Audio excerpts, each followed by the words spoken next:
Kiitos St. Lucia. Oli hieno havaita, miten hieno Fifi-juttu oli. Sai omat hölmököpötykset ajan tasalle.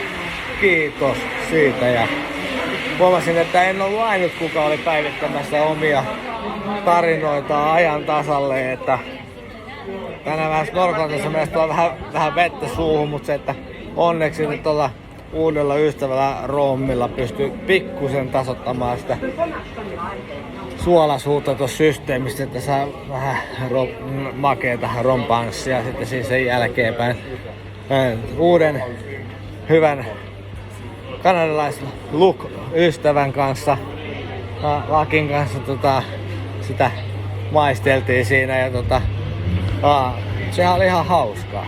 Mutta näin täällä St. Luciassa oli. Tästä näin kohta lähden takaisin laivaan päin ja käyn vielä vähän kääntymässä kadulla. On paikalliset vartijat siinä ja käyn sen verran kadulla kääntymässä katsomaan vähän mikä täällä on meininki. Tää on normaali arkipäivä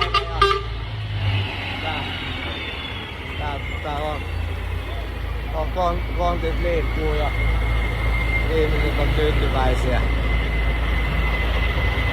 kahdella akselilla. Ja voisin veikata, että ei oo sähköauto, sillä lähtee. Että maailma pelastuu. Mut näin täältä. Seikkailu jatkuu ja laivalta ja ehkä huomenna lisää.